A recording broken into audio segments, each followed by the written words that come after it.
Welcome to something special. Welcome to TEDx. This TEDx event is part of a global conversation that takes place every day in every corner of the world. In schools, in theaters, in workplaces, even in prisons, people gather to hear the best ideas bubbling up in their communities. More than 3,000 TEDx events are held every year in 170 countries. It's a remarkable thing. TEDx events are self-organized under a license from TED, a non-profit organization devoted to discovering and sharing powerful ideas in the form of TED Talks. It's not TED itself, but your local TEDx team of volunteers that has done all the work to put on today's event, including booking all of the speakers. It's this team's ideas, dedication, and time that have made this possible. We really hope today's program sparks an exciting conversation. This is a day for curiosity and for skepticism, for inspiration and for action. The more you enter into it, the more you will take out. And now, on with the show.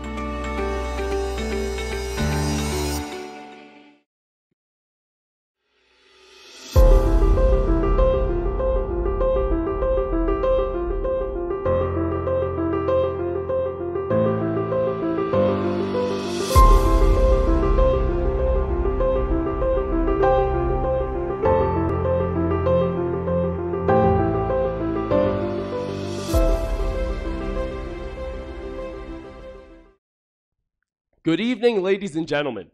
Tonight we present to you the TEDx InternationalSchoolofUlaanbaatar event, The Next Generation, a Reimagined Future. TEDx is an independently organized event dedicated to bringing ideas worth spreading to our community. Today we have speakers gathered from all over Ulaanbaatar, ready to present their ideas and stories to you. So we hope you look forward to it. A special thank you to KFC Mongolia for sponsoring our event. To start us off, we have Tumen, who's going to present the power of laughter. All right, can I ask you guys a question? Why is it a bad idea to eat a clock? Because it's time consuming and you always want seconds. All right, judging from my cheesy, jokey intro, I'm sure you guys can all guess that my speech will be about laughter, specifically about the powers of laughter. Now, before we get into this, I think I should talk a little about myself. Now, when I was little, I was a real curious little goober, alright? You know, at the time I was into this whole astronomy phase, and just like every scholarly 7-year-old out there, I'd be asking them big questions like, oh my god, what are stars? Where are all the aliens? And, you know, now I know that a star is a big ball of erupting gas and aliens may or may not exist. However, you know, although my passion for astronomy died, kind of like Google Glass, my curiosity remained, unlike Google Glass. And to this day, I still nurture it. And until I got here to this day, it grew and grew, and it made me ask more of these thought-provoking questions. But I noticed a trend where I was always thinking about laughter. For example, why are all my friends with braces self-conscious about showing their teeth? Why are people concerned about the way their laughter sounds? And so, these questions and my curiosity gripped me, and it wouldn't let go. So I went on a quest to search for answers, and through a string of fate, here I am at this TEDx event today so that I may share with you all the discoveries I made. Now, laughter is an ancient thing. It comes from a faraway time, alright? It comes from a time so long ago that it predates written language. A time so long ago that it also predates vocal language. And so it's from this time when our humanish ancestors were only concerned about fending for themselves and not about, you know, building gigantic concrete jungles. It was from this time that laughter developed out of a need for communication. Now, I'm not a historian. I can't tell you guys about all the, you know, signs or whatever other methods people used to communicate, but I can tell you that laughter definitely came to be around this time, and there were a lot of speculations about exactly why this happened. You know, Some say that it was a form of a courting call. Some believe that laughing originated as a show of dominance, or even just a signal to your other humans that you yourself are doing okay.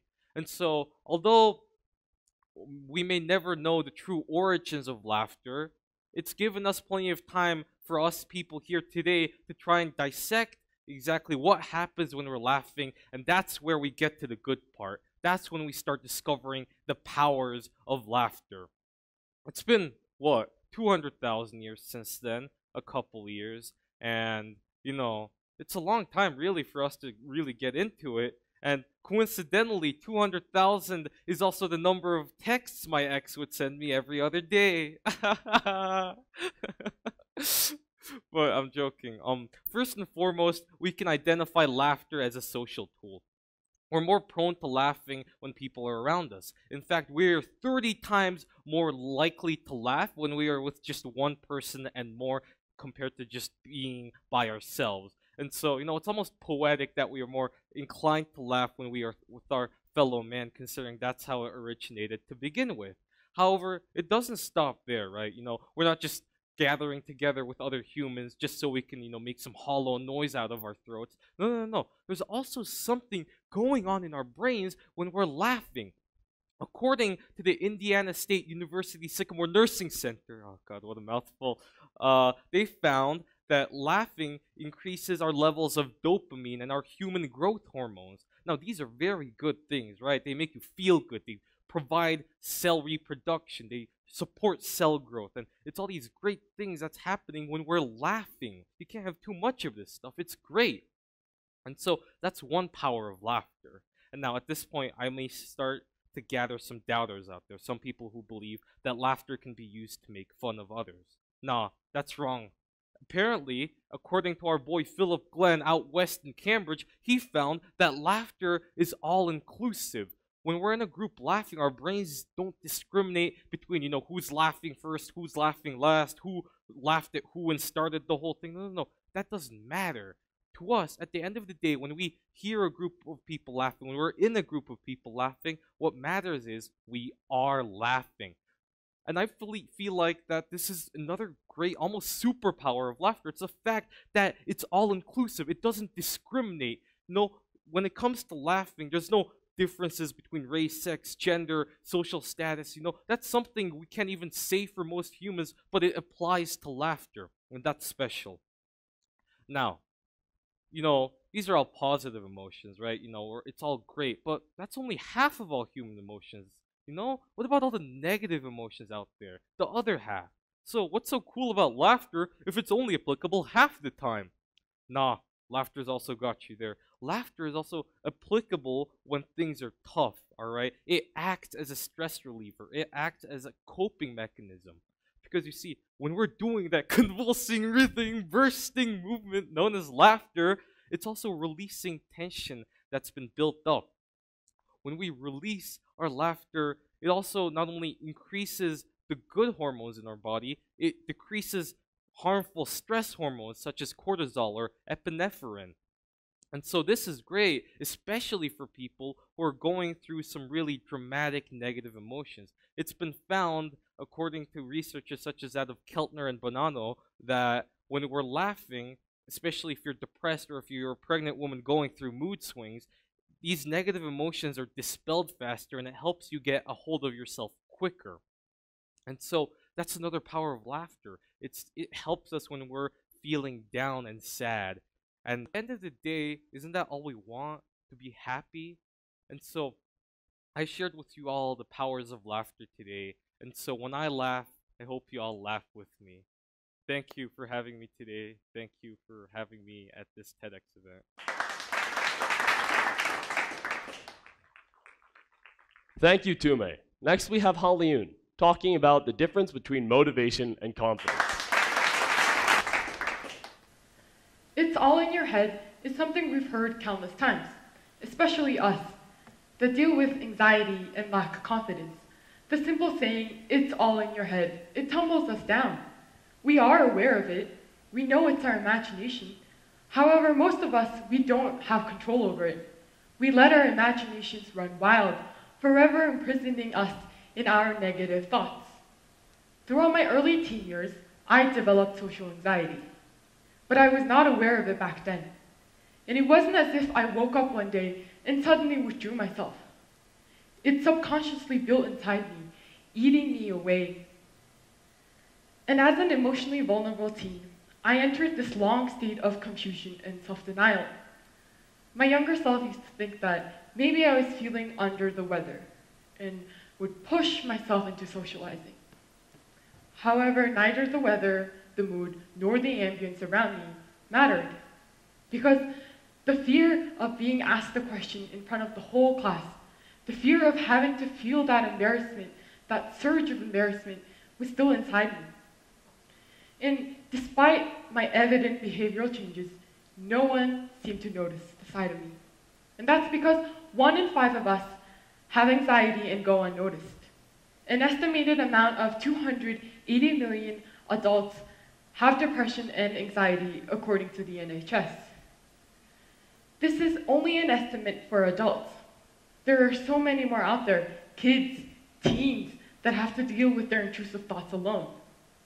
And the most common symptoms of anxiety are the constant need for reassurance, inability to focus, and lack of sleep. These were all my symptoms. And as these bunched up, my grades dropped.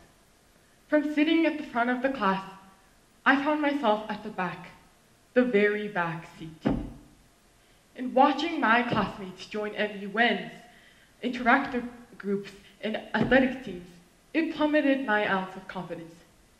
Because I thought that if only I had enough motivation, I would be out there with them.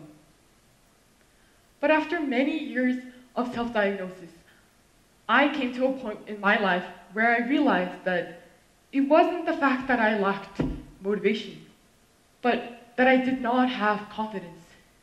And in that very moment, I understood the golden rule of my life.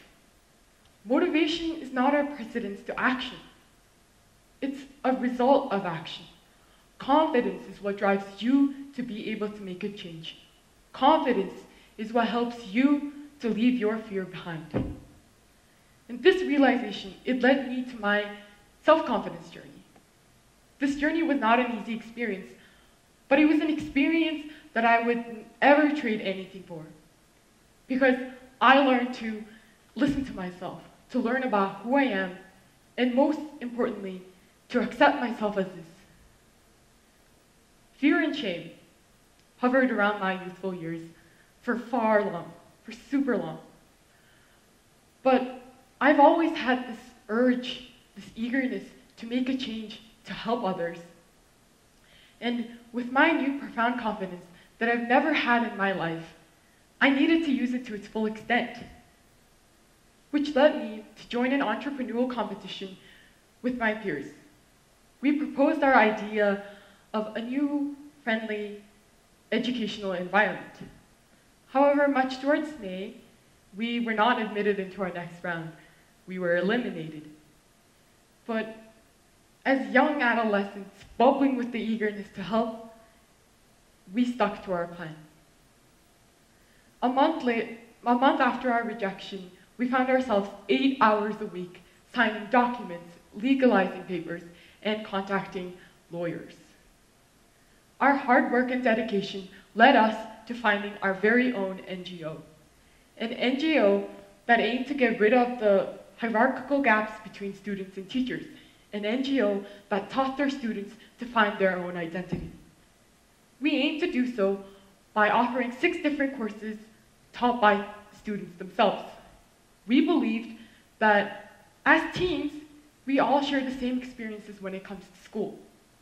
And with this community of people that have the same experience, new learners, new students entered this environment of safety.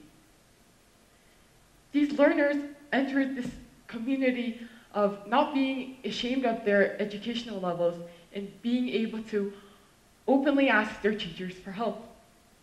And through this program, we got over 2,000 applicants nationwide and 300 students. With all that we were able to accomplish as a team, and with all that I overcome on my own, This thought still exists with me. What if I still had the same mentality as my younger self? What if I was still ashamed by my very own existence? What if I still hated myself? Where would I be? I definitely wouldn't be up here on stage, but rather, I hope that my 12-year-old self looks at me proudly and warmly embraces me for finding the confidence, gaining the motivation, and being a factor in making a change. Thank you. Thank you, Khaliun. The next speaker is Anudari, who will be talking to us about balancing Mongolian and English. If you understand what I'm saying right now, like right now as I speak these words, you're part of the 25% of the world who knows at least some English. And if English isn't your first language, then you're part of the 12.8% of the world who know English as their second language. For me, I'm part of that 12.8%. I have been studying at an international school for almost a decade. Ever since 3rd grade, I had foreign teachers, foreign friends, and foreign education. Almost every subject was taught in English, and the school had completely adopted the American system of education. Beginning from the alphabet to solving math problems were taught in English. Every topic, every discourse and communication was received and delivered in the foreign language. My past school was a Mongolian-based school. Most of the subjects were taught in Mongolian, and I was excelling at it. I was good at math, I was good at Mongolian, and I was good at almost every subject except English. Just something about learning English was hard for me. I just couldn't grasp the grammar, the sentence structure, the verbs, nouns, and grammars, and there were all kinds of rules and grammar that I was not familiar with. Summer came around and I had just graduated 2nd grade when my mom suggested that I should transfer to a new school to improve my English. She told me that learning English will tremendously help me in the future, and she told me that a person who knows English will find their way in life no matter what. I didn't really agree at first. Of course, as a 9-year-old, I wanted to be with my friends and classmates. The process of transferring to international school was something that completely shattered my idea of norm and education. The two schools had so much in contrast. Everyone was conversing in English, and I felt like an alien, so out of place. I felt like I was trying to throw a ball when all I knew was how to kick it. I tried to put together a few words with my broken English, but that took maximum effort. But like any human being does, I started to adapt. I improved my English. I started to get more comfortable holding a conversation in a foreign language. Slowly, I started to learn how to hold the ball. I got a tutor. I started speaking more in English with my friends, and gradually, throwing a ball was becoming much easier.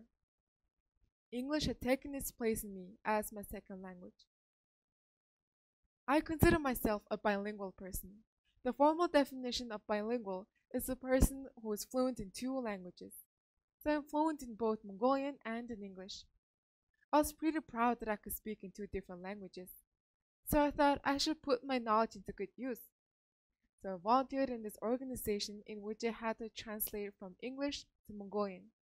So there were 2 girls speaking in English, and I had to write down what they were saying in English and write down the Mongolian translation right below it. Writing the English part was easy. It breezed by so quickly and I was finished within minutes. However, as I got to the Mongolian part, I got stuck. I stared into those English words and couldn't find the right word to describe what the girl exactly meant. I couldn't find the right word to use. It felt like my mind hit a blank wall and no appropriate words would come to my mind in Mongolian.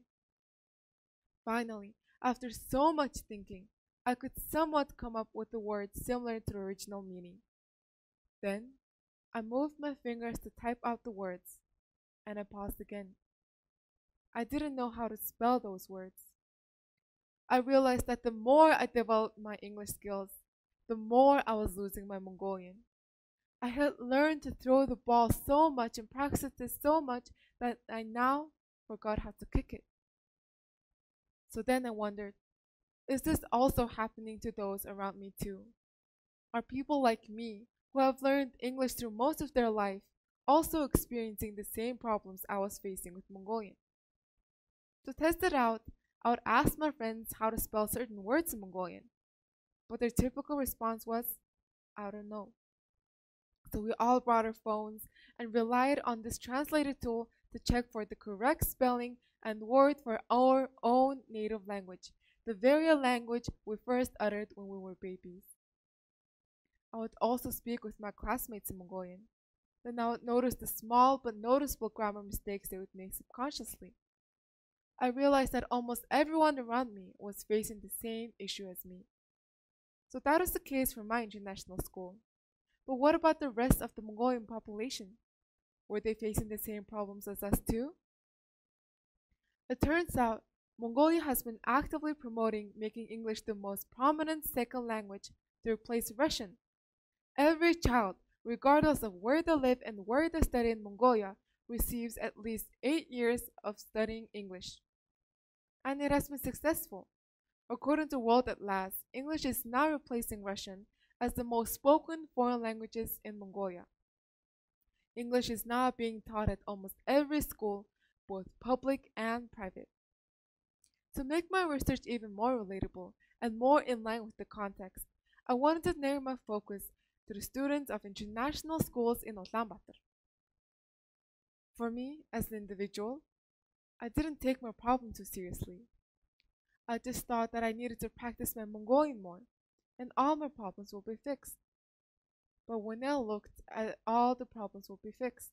But when I broadened my perspective and looked at the whole younger generation on scale, the problems started to take a much serious turn. By the pace of which English is spreading and being incorporated in our educational system, it is no doubt that if not now, English will be prevalent in almost the majority of all the students in Ulaanbaatar. When we take that into account and take a step back to see the broader image of the impact of English on a larger scale that relates to the majority of the student body in Ulaanbaatar, we realize that personal attrition of Mongolian affects the whole community. It was not just language being lost, it was the identity, the culture, and collective thought that was fading away. The attrition of the first language has long been researched and brought into discussion many years ago. Scientists have done so much research on the impact of second language on the fluency of the native language. There were hundreds of examples of case studies that had the similar circumstances and situations as us. And the results of these many case studies the researchers have conducted is that the efficiency of the first language fades away, but the capacity to learn and relearn the first language never stops. There are other studies that suggest that thinking in a second language dramatically changes your thought and decision-making process. Studies have found that you're more likely to make decisions with your heart when you're thinking in your first language and think more with your brain when you're thinking in your second language. A professor at the Boston University of Psychology found out that because we first learned our first language when we were little, when we first associated words with feelings and emotions, when we think and listen in our first languages, it triggers an emotional response, an emotional aversion. However, using a foreign language dampens that emotional reaction. So on a larger scale, we can assume that all the students of international schools in Mongolia are changing their thinking and decision-making process as they continue to develop their English. This can create a separation and disconnection or even hostility between generations. In the 21st century, most of the older generation in Mongolia speak Russian, while the younger generation speak English as their second language. And because of these differences of languages, there's differences of thought and decision-making process. A second language definitely has a strong effect on an individual. Identity, culture, language, and choices can all change when a person starts conversing and thinking more in their second language rather than their first. Of course, there are pros, like opportunities. Just like how I learned to throw the ball I could play games that I wouldn't have been able to play if I only knew how to kick it. But then there's also the cons, like attrition of our native language, the attrition on how to kick the ball. But when you hear it this way, it seems like there's only two sides to the circumstances. You either gain a language or you lose a language. But I didn't want to just focus on the black and white. I wanted to balance out the pros and cons and the use of first and second languages. The ball wouldn't just roll and it wouldn't just bounce. I had to find a way for the ball to do both. So I created this list for myself and for many others who are struggling to balance these two out. First and foremost is dividing which language to focus on for academics and casual. For me, as a student going to an international school, most of the subjects will be taught and delivered in English. So it is extremely difficult to attain the same amount and type of information in Mongolian in accordance to my studies. Thus, separating which language to use for which category is important. For example, focusing on your English when you want to focus on your academics, and focusing on your Mongolian for something casual, like talking with your friends and family, watching a movie in Mongolian, texting in Mongolian, learning Mongolian songs, or just incorporating Mongolian in your daily activities can make our brain get used to Mongolian and eventually form it as a habit. Second is continuously talking with people in the same language. This one is especially important when dealing with hardships expressing your thoughts in Mongolian to your friends and family. Slowly try to build back the thought process that happens when we start using our second language more than our first. For example, if there is something that you're happy about, then think your happy thoughts in Mongolian. And if creating a Mongolian narration in your head seems tough, then you may want to try reading Mongolian books. I know people say it very often, but they do have a reason for it. Reading Mongolian words in your head or out loud can get you re-familiar with the wording and familiar with the grammar again. Last but not least is transforming your thinking process into Mongolian. Transforming your thinking process is probably one of the most important steps in preserving your native language and keeping your Mongolian identity as an individual. Your thought process can directly influence your word choice and your actions. I struggle with Mongolian, and many others struggle with it too, and I'm sure many more will follow in the upcoming years. As Mongolia progresses, the abundance of students having troubles with their mother tongue creates serious issues, from disconnection between generations to shift in thought and decisions. So it is vital for us, the future of Mongolia, to take small steps like these to create a well-balanced future. Like the analogy I have mentioned throughout my speech, the ball is yours. You don't have to just kick it or just throw it. You can do both. You can pursue both. And you can balance both. Thank you. Thank you for your speech, Anudari. The next presenter is Battushig, who will be speaking about the future of cities. What do you think the city of the future will look like? Try to imagine something from a sci-fi novel, something that screams the future, right? Something that's from the 22nd century, right? Do you think it looks something a bit like this? Or maybe this? Hopefully not this. But could the cities of the future actually look something like this? Now, I know what you're thinking inside.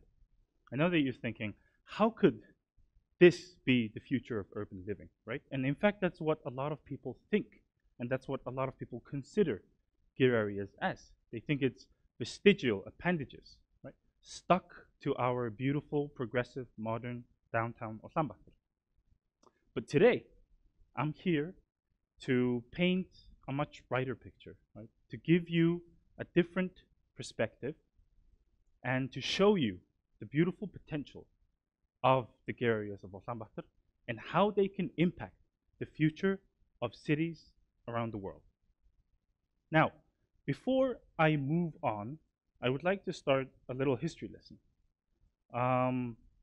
And I'm not going to bore you with details or dates. In fact, I'll just say this. Ulaanbaatar is, or was, possibly one of the very few mobile cities to ever exist. Now, during its early days, when it was called Ikhure, it was a nomadic city in every aspect. Entire residential districts, entire troop barracks, staples, storages, warehouses, marketplaces, shrines, and dozens of monasteries could all be dismantled, packed, and transported along with their citizens and their livestock to somewhere else totally new. Right? The city was so mobile and so flexible that it moved a total of 28 times before finally settling down here on the banks of the Tol River. This amazing level of mobility and flexibility was made only possible because the city was almost entirely comprised of gears of different shapes and sizes, and performing a myriad of different functions that a living, breathing city would need. Now, Ulaanbaatar's mobility saved us from numerous invasions. It took us to new pastures, to new resources, right? It helped us evade natural disasters. How many cities do you know of that used to exist or that still do that move around like this, right? It's almost something straight from a sci-fi novel or a movie. Now, unfortunately, as we modernize, we are starting to shed some of our cultural heritages and traditions behind, like there's some sort of baggage holding us back from progress. And sadly, Mongolian gear is one of these cultural heritages that we no longer see the value of. But what's interesting to me is as more and more Mongolians decide no longer to live in gears and no longer see its value in today's world, more and more people around the world are actually becoming gear enthusiasts. There are companies and organizations in North America, in Europe, that buy gears from Mongolia, modify them, and resell them to buyers all around the world.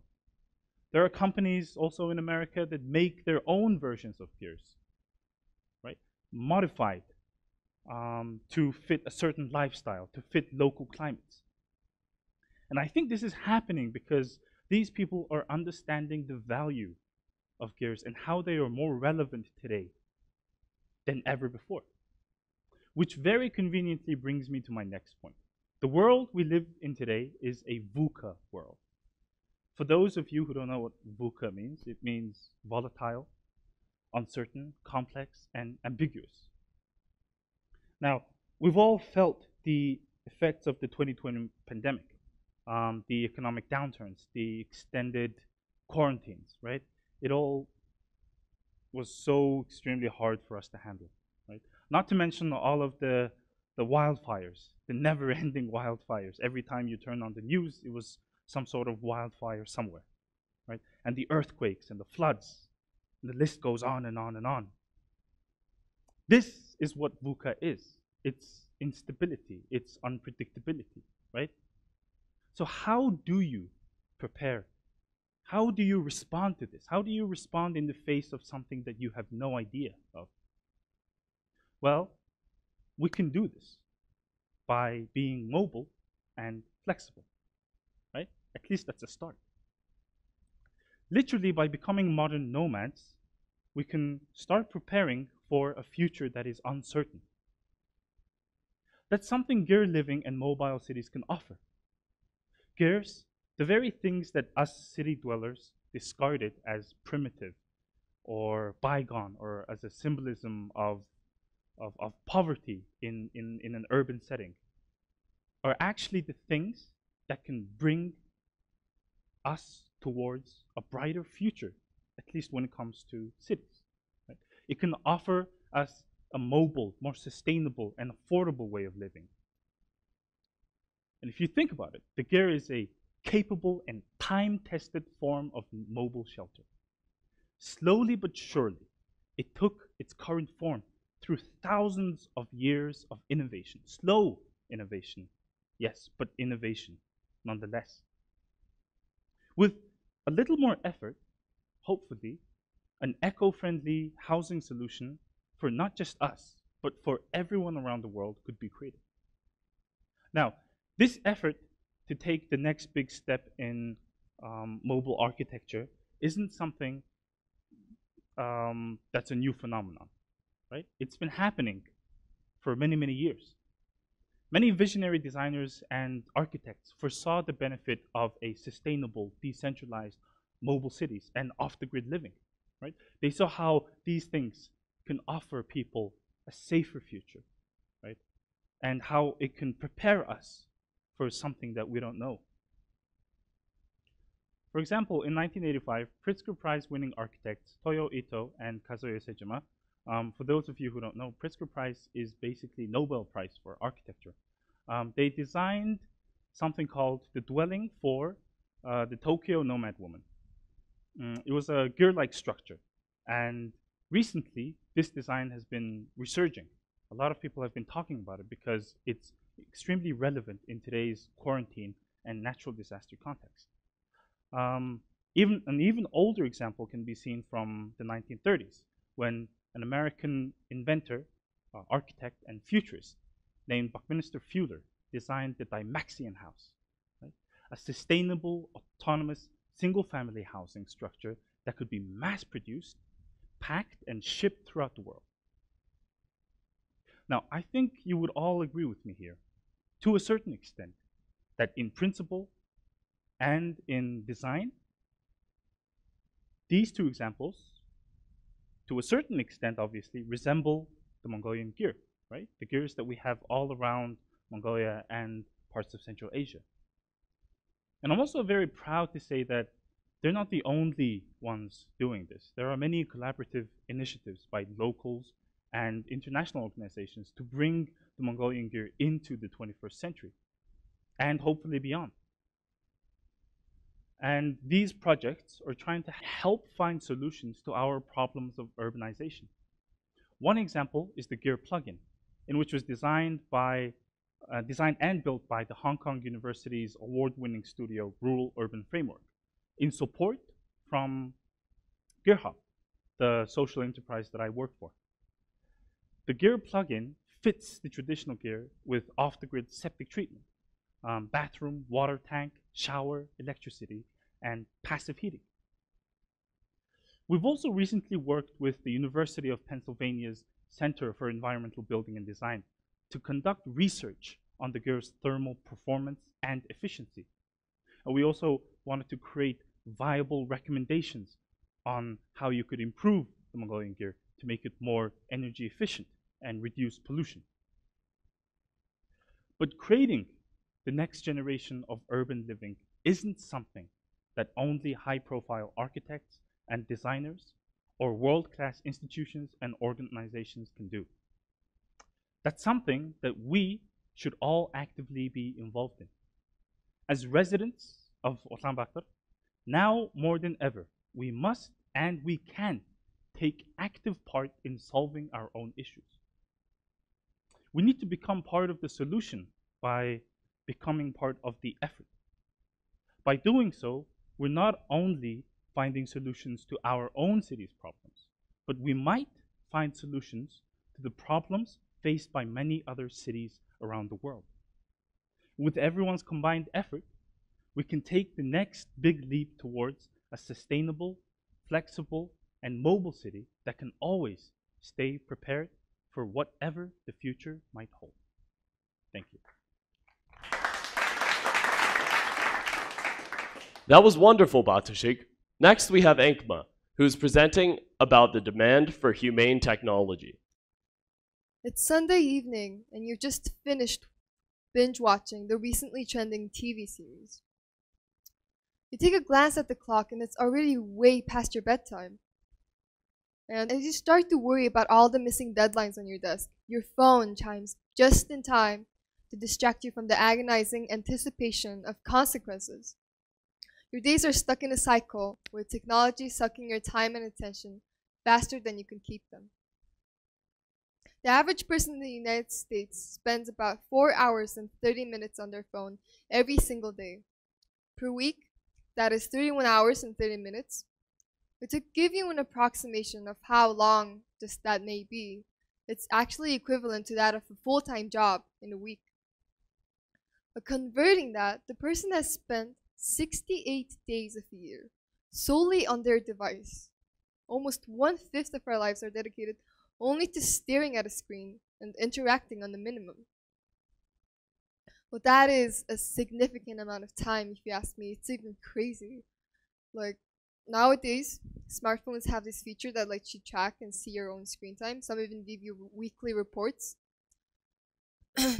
I'm sure most of you have checked in on that occasionally, and you were pretty disappointed with the results, because how productive were you actually while on your phone or on your computer? Sometimes I myself even average 8 hours or more for screen time in a day, and it's devastating to feel like I'm wasting the majority of my life just like that. I could have read half a book in this time. I could have finished my laundry or even my assignment. Well, why do we keep coming back to our phones? We know it's wasting our time. But why do we find ourselves coming back? Why do we find ourselves coming back? Well, according to a survey called American Screen Time Habits by State, conducted by simple texting, boredom, curiosity, wanting to be informed, loneliness, necessity in work, health purposes are the main reasons why people access these platforms in the first place. It's apparent to see here and in real life that the meaningful usage of devices keeps decreasing. Sending pictures of ceilings or random objects to keep streaks alive on Snapchat, or dedicating long hours or sometimes even a whole day to take pictures of yourself, which then you can post maybe on Instagram or Facebook to get that boost of dopamine through like buttons, are just few examples of what I observe in my daily life. This specific degrading societal trend is influencing more and more people to form the habit of reaching for their phones when they're bored, when they have free time, when they're in the bathroom, they're going to sleep and waking up. Our devices are just there for the majority of our lives now. And the frequency of notifications and the information provided to us are increasing non-stop at an insane rate even. Well, I realized the significance of this problem when I first discovered this documentary called The Social Dilemma on Netflix. It came out in January of 2020, and I wish I had found out about it earlier. Or maybe it's just that I wished this discussion was raised earlier. Directed by Jeff Orlovsky, the documentary talks about how screen addiction and dependence, seemingly small things we don't usually take great attention to solving, actually leads to the bigger problems in life, starting with disinformation, hate speech, propaganda, political polarization, etc. It causes issues in every possible factor you may think of, whether it be social, political, environmental, you name it. It's a severe humanitarian problem. And Tristan Harris, American technology ethicist, who was a former Google employee, rose up to address this problem and act on it. He is now the president and co-founder of the Center for Humane Technology, and I'm very grateful for him having raised this discussion, and I want to share his, and soon to be the world's movement, today with you all. Well, then let's take a step back and think. The internet, mobile phones, laptops, desktops, TVs, why are they created in the first place? Well, I think that's pretty obvious, as they were created to make our lives easier, more convenient, and just generally more entertaining. I think we've experienced that side of technology already for some time now, and as many others will, I do admit that our lives have developed substantially with the help of these technologies. But mind you, their initial creation was actually for the purpose of the devices becoming tools to us. So how would you define a tool? Well, a lot of different sources define a tool in a lot of different aspects, but I would define a tool as something that can be used to our advantage. We benefit from using them, and the tools themselves will just remain as is. But looking back to the current problem, do you think that really is the case right now? are we really using those devices to our advantage, or are they using us to their advantage? Okay, well then take this scenario. Imagine you're working on your homework, or maybe on a job project, and your phone is right next to you, and someone texts you, and you're tempted to pick up the phone. Maybe this is important. You know, if I don't check the message, what if I miss out on something? You know, these thoughts are constantly fluctuating in our subconscious mind, driving us crazy, so we pick up the phone and respond. But after being interrupted, we have to return to what we were doing, right? You might think that you just pick up the phone and then reply and just get back to what you were doing. It sounds very fair and simple, but the cost of a distraction is much more weighty than we actually think it is, because it takes us 23 minutes and 15 seconds to fully regain the level of concentration that we once had before receiving that notification. Just think about how many times you get interrupted in a day by your phone, and multiply that by about 25 minutes. Okay. And even worse, society has already implemented into the minds of our parents, and generally everyone, that this addiction is solely because of poor willpower. Okay. Society has made people think that we're lazy, unmotivated, and unwilling to move on to other things. Especially in Mongolia, parents are always saying things like, kids nowadays are always glued to their phones or computers. Okay, we always get yelled at, and we know it's bad, we have to stop, but we just can't win against technology. Hence, our short-lived entertainment we get is always met with constant guilt and stress. Well then, what if, just what if our so-called weak willpower was not the main factor to blame? What if we were all just taken advantage of? Have you ever thought about it in that way? Now, these companies are some of the richest corporations in the world. You know, we often hear the names of their rich CEOs and how advanced their services are becoming. But we use their services for free. You know, not a single cent given from us for registering, logging in, and just being on the platform. So that's a bit weird. Where are these companies getting all their money from? They have to generate their revenue from somewhere, and it has to be from us, since we're the customers, and they make services for us, right? But some of you may already know, advertisements. The business models of companies like these are built on the extractive attention economy. The users, our attention is treated as some sort of a scarce and a finite resource, just like gold. When companies build their services around it, carefully adjusting and monitoring the amount of attention that we give them. And the system melts a design to keep our attention aligned with the platforms as much as possible, so that more and more ads can be kept being pushed into our minds. And it's probably and possibly the only way, most effective way to get people to buy things right now.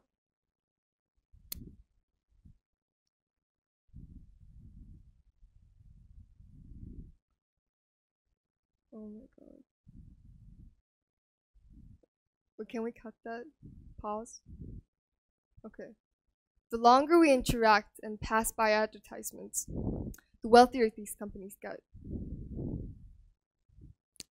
Okay, well then the like button, scrolling through an infinite feed, swift sliding to move to chat or camera, or follow buttons present everywhere.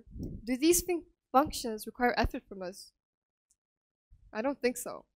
After a while of using the apps, you know, these simple features almost get embedded into our consciousness that we can easily just recall. You know, one tap this, one tap that. And sometimes software and app developers are truly fascinating, as they got us all hooked on these devices. And they're also very experienced psychologists too, it seems like. You know, our behavior and activity is relevantly observed all the time for the companies to make even more accurate recommendations, you know, more effective manipulation, etc. Because sometimes even I myself is genuinely surprised when a video relating to a thing I was just talking about pops up on my YouTube feed. Like, that's crazy. What? And through constant observation and updates, they always find a way for us to dig the hole deeper and to make the problem worse. But what's ironic is that the technology developers and the corporations' former presidents themselves have fallen into their own creations and cannot see a way out. I'll give you an example. Tim Kendall. He's Facebook's former executive and Pinterest's former president and Moment's CEO. He has once said in an interview that he couldn't get off his phone no matter how hard he tried, despite bearing the responsibility of a father. Quoting him word to word, he said that, "God, this is classic irony. I'm going to work during the day to build something that then I'm falling prey to." Well, it's time we start building demand for humane technology. One where it does not exploit our time and attention. One where the softwares and algorithms are solely used as tools to suit the best of us, not the worst of us. Now, quoting from Tristan Harris, it's not about technology being the existential threat. It's actually about the technology's ability to bring out the worst in society, and the worst in society being the existential threat. So what exactly is humane technology? Well, you may recall that I've mentioned tools earlier in this talk. To put it simply, we just need to transform what we already and currently have into tools. Our human needs, whether it be meaningful communication, efficient access to valuable and valid information, and many others, should be met through the devices rather than our vulnerabilities be used for profit. It's technology that's designed to be socially responsible, providing benefits for its users and the society without causing the commonly observed negatives, such as the addiction, manipulation, dependence, outrage. The list goes on and on. Well then, do not disturb. Turn notifications off, content filter, bedtime reminder, hiding counts of likes, permission to track user activity, and more recently, iOS 15 has added a focus feature on iPhones that supposedly helps users concentrate and reduce distraction. And the movement may start with baby steps like this. At least the companies are recognizing that this is a problem and they're making small movements towards it. But you know what it's actually like? It's actually like saying plastic straws should be banned during the age of climate change. Such little tweaks are not enough. We need something with an overwhelming magnitude. We need something bigger and better. So the movement itself may be suggesting that there should be a complete system renewal in the technology ecosystem that we know today. We need to change the business models first, and then the design. We need to change the business model first, and then the goals, and then the design. Example 4 questions. You may answer them with yes or no in your mind. Do you mostly feel satisfied after you've used the platforms? Are you in full control of your psychology and behavior while using those platforms? Are you certain that your sensitive information, such as your credit card info or your home address, are stored safely? The majority, if not all, of the information on the internet, are they credible and true? When the answers become yes, we may have the assurance of concrete and collective development towards more ethical tech. And better tech will aid in solving every other problem that we have in our life. Can you imagine a future where instead of getting distracted and sidetracked, we actually have enhanced tools to help us concentrate in a superhuman way? Instead of being provided with information overload, we have the power to put our attention where we genuinely care about and where we exactly want to. Instead of being dependent for social validation, we have new systems that are just all about empowering and including. So generally, to solve a problem, you have to be 100% affirmative of your cause and reason. Hence, an alliance united for change. When citizens share stories and demand reform from those technology companies, and students organize and grow the movement. Educators teach about harms and solutions Technologists work to redesign. Policymakers craft laws for accountability. Investors shift funding towards humane technology. But this is merely a rough outline for what should be up ahead for us. And we're only at the starting point. You know, raising awareness, calling to join the movement, waking up. So as an individual who belongs to Generation Z, I would love to see sophisticated, more ethical, and more humane technology incorporated into our lives for the next generation in our imagined future. Thank you. Thank you, Enkhmaa, for sharing. Next up is Yesulen, who will tell us about the future of climate change and our role in it. At age 6, I often questioned why the streets of my hometown, Uurtsaikh, were filled with dust and litter. I would apprehensively watch as my peers left their candy wrappers and empty soda cans on the soil of our neighborhood playground, but my childhood self shrugged the unease off, consumed with the intensity of tag or cops and robbers, and went about our day. At age 10, I learned that it was not okay to pollute your surroundings, that if your friends are littering, tell them not to, because the waste would last on our earth for up to thousands of years. I also noticed that each winter in UB, dark clouds of smog would veil the city, and the smell of burning coal would soak into your hair, your scarf, and your skin. I wondered why this was. But by age 14, I found the answer to my question. The air pollution, the excessive waste, the moral negligence of humanity were all contributing to a phenomenon called climate change.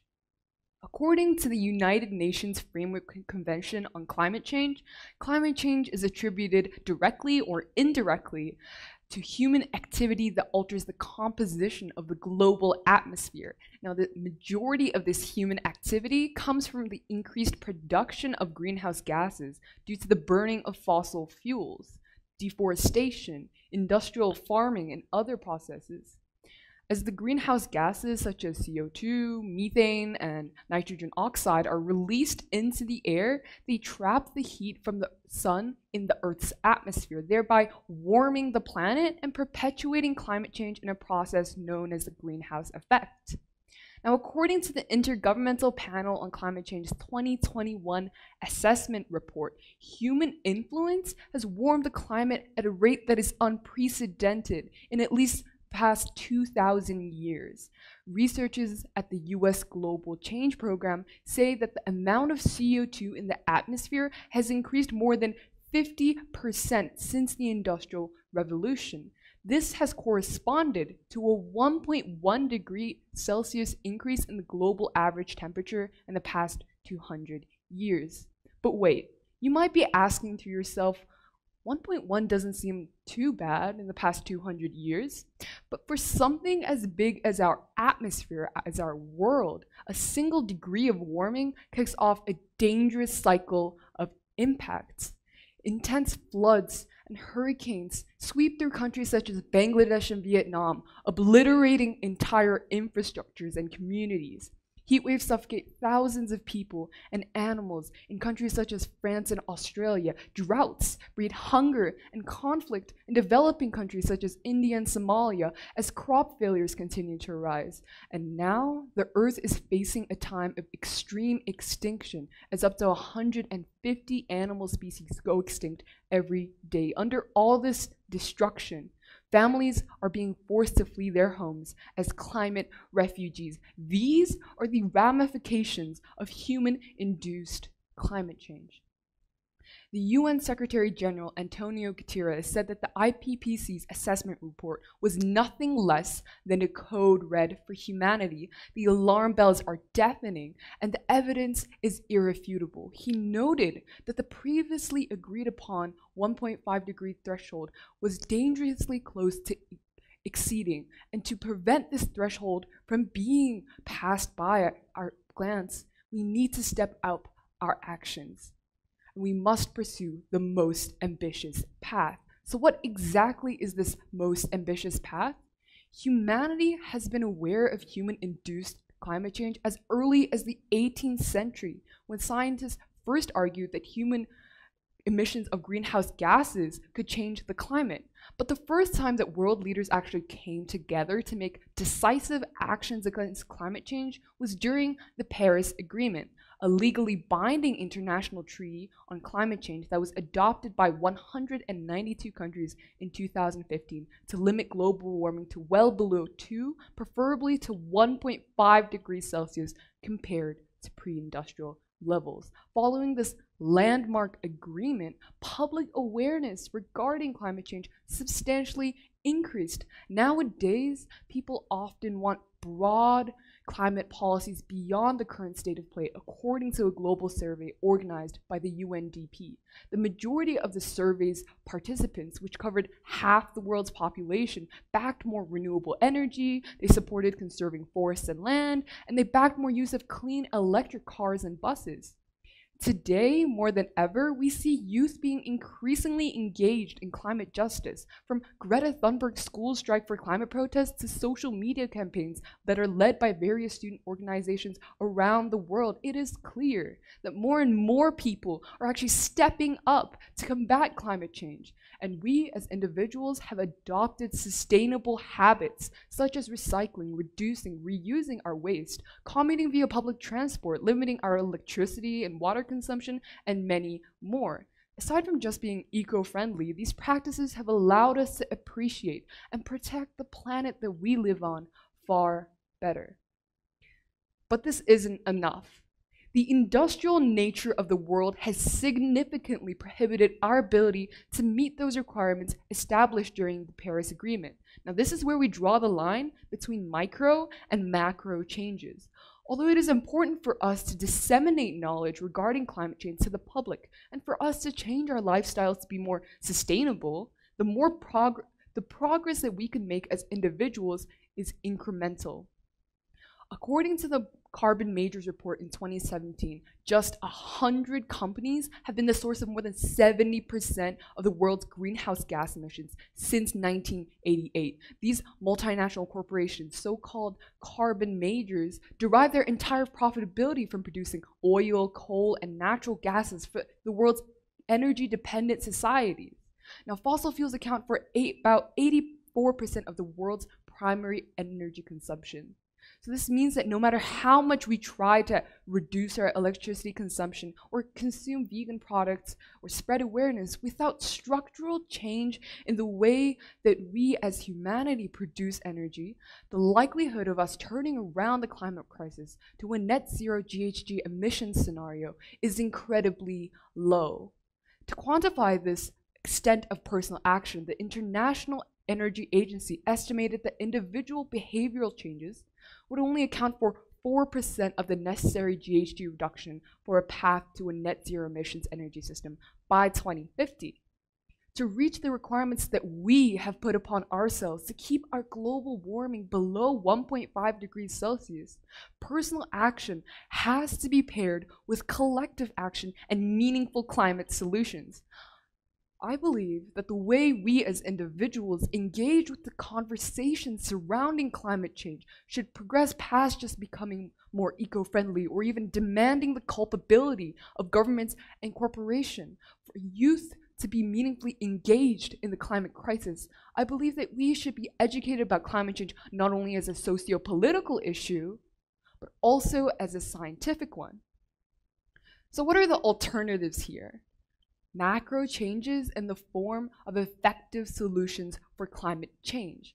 This includes the development and application of industrial innovation, renewable energy technologies, carbon removal techniques, and many more out-of-the-box solutions. Now, often the first climate change solutions that people can think of is renewable energy, and rightfully so. Currently, the biggest contributor to climate change is humanity's huge overdependence on the use of fossil fuels for energy. So achieving net zero emissions by 2050 will require nothing short of the complete transformation, the complete uprootal of the global energy system. Thus, renewable energy technologies that harness the virtually inexhaustible resources on Earth, such as sun, wind, and biomass, are the keys to reducing emissions in the electricity sector. But there are a few problems that need to be addressed with renewable energy. Firstly is the availability of power.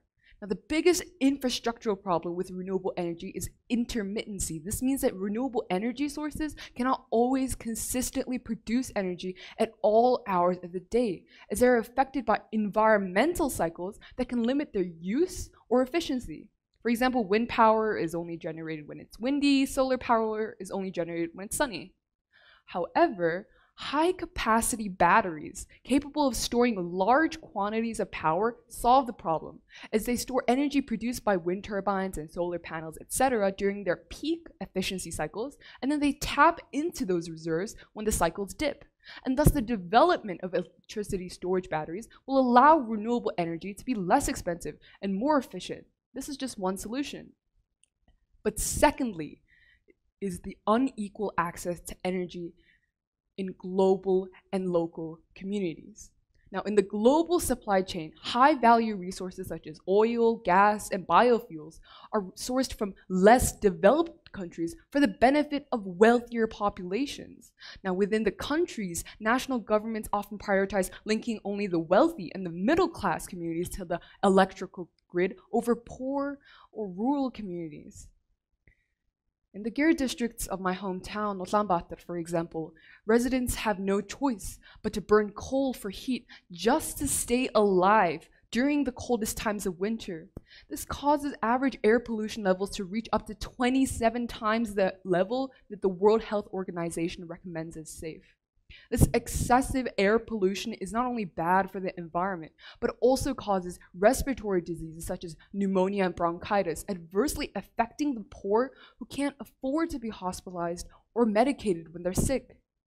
However, introducing clean, free, and efficient renewable energy sources to poor or rural communities can make energy access more equitable. But we need more people investing in and advancing the renewable energy sector for it to be accessible enough for all people, regardless of their income, to reap their benefits. So then, what can we do? Firstly, we need to continue to have sustainable habits. Although looking at the climate crisis through a macro lens is important, we must not abandon our sense of responsibility when it comes to the climate crisis. Now, climate action starts from small things like recycling your paper, turning off your lights, using reusable straws even. But it grows into something beyond just you. It grows to the bigger scheme of things. Secondly, educate yourself about climate change through the resources that are available to the public. For example, if you're interested in learning about climate solutions through a more scientific perspective, there's a 12-course online climate education program provided by Climate Science Organization for free online. Other credible and accurate sources of information include reports and roadmaps published by organizations such as the Intergovernmental Panel on Climate Change, International Energy Agency, Carbon Market Watch, and many more credible sources. Thirdly, contact clubs or non-governmental organizations that focus on climate change solutions. You can do voluntary work in your community that tackles specific climate change or environmental degradation issues, such as pollution, for example. Now, by doing this, not only do you protect your local environment, your local community, but you gain a sense of belonging in the bigger picture of climate action. Fourthly, consider entering climate professions. An increasing number of colleges and universities around the world offer degrees that specifically focus on environmental and climate sciences. That doesn't mean you have to become a meteorologist or even an environmental scientist just to contribute to climate action. The reality is that climate change affects just about every area of our lives, from our ability to stay warm or cool to the food we eat. This means that you can break into a climate-conscious career in almost any path. You can be a sustainability consultant, an environmental lawyer, a sustainable fashion designer. The opportunities are essentially boundless. As we youth become more interested in sustainable development and climate action, calling for systemic change on the part of corporations and governments, the future of the climate crisis depends on how we act. I encourage you to think about what meaningful climate action means to you and how you can contribute to the future of the climate crisis. Thank you very much. Yesulen, Thank you for sharing. The next speaker will be Amara McCauley, who is speaking about being a third culture kid. Hello, I'm a 10th grader at ISU, the International School of Ulaanbaatar, and I am a third culture kid. Now, while some people may know what a third culture kid is, I'm going to briefly explain what it is so that everyone is on the same page. It will also make the rest of my talk much more clear. A third culture kid, or TCK for short, is a person who grew up in multiple cultures which were not their own. So 3 or more different cultures equals a third culture kid. For me personally, I was born in Alaska, USA in 2006, moved to Norway in 2008 when I was 2, moved to Zimbabwe 2012 when I was 5, and moved lastly to Mongolia in 2019 when I was 13. There are many psychological benefits of growing up with your extended family that third culture kids do not get to the full extent. You get moral support from family members if you are processing a traumatic loss, going through a hard time in school, or even something as losing a family pet. You get childcare if your parents are busy or need a date night, which can be beneficial not only to the child but the parents' relationship with each other as well. You can learn life lessons from older generations, mistakes they've made, memories they have, and even historical events that they may have lived through.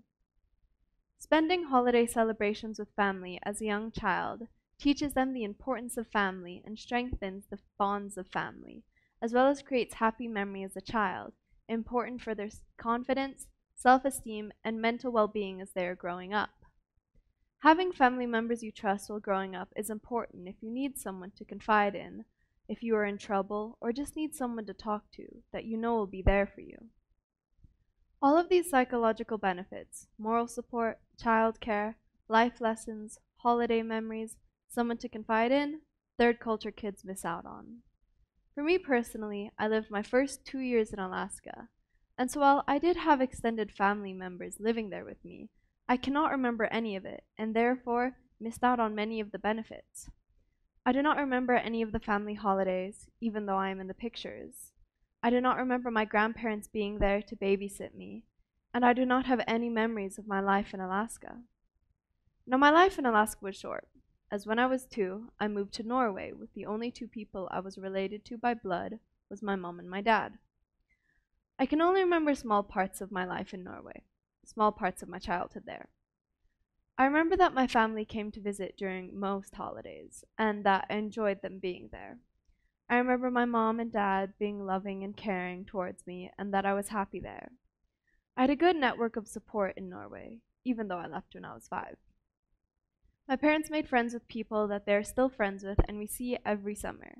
We even bought land with them in Michigan a couple of years back. So while these people may not have been blood related, they seemed like family. They felt like my aunts and uncles, and people who I could trust no matter what, and they would support me no matter what. In Norway, I did have a family. Not blood related, but they gave me everything a family would. They would watch me if my parents couldn't. We spent holidays together if my family could not make it, and they would tell me memories of when they were a kid, and I would go to them if I was having a bad day and my parents were not around. They are still in my life to this day, and they are my family. This is common for third culture kids, making deep and connected relationships with others who you seemingly have nothing in common with, except for the fact that you both don't come from where you live. This is beneficial to third culture kids, because as they grow up, they are able to easily make connections with others, as well as being able to maintain relationships, even if they are not in the same country, let alone continent. I then moved to Zimbabwe when I was 5, and for the first couple of years, it was the same as Norway. My parents made strong friendships, and from that, I felt like I had a new family. However, this is the difficulty of being a third culture kid. People move a lot more frequently, and you lose relationships with many people. This happened to me not only with my friends, but with my new family as well. I felt like I kept losing people, and it made it harder to get emotionally attached, because I was scared that they would leave me, same as the others. I did not have that tight-knit family as I did in Norway. There were a couple of people that I felt as they were my family, but others I didn't even bother trying to get to know. They would just leave me. At that time, I felt as though I needed people who I knew wouldn't leave me, and so far that was only my parents, up until 5th grade, when my dad left and moved to a different city to start a business. Half of my support system disappeared and I was crushed. My parents swore that they would remain together and that my dad would visit every weekend. However, it wasn't true. My parents separated when I was in 6th grade, and my dad came less and less. Having your family near when your parents have separated is important for the child's well-being. Wanda M. Williams-Owen, the Graduate Center, City University of New York, studied how children of divorce tend to blame themselves and how important it is to have family members to support them. I didn't have any family members during this time, and for a while I felt like I had no one to talk to, or even just someone who knew how I felt. I moved to Mongolia in 2019, and once again I felt as though I had no support system, no resemblance of family.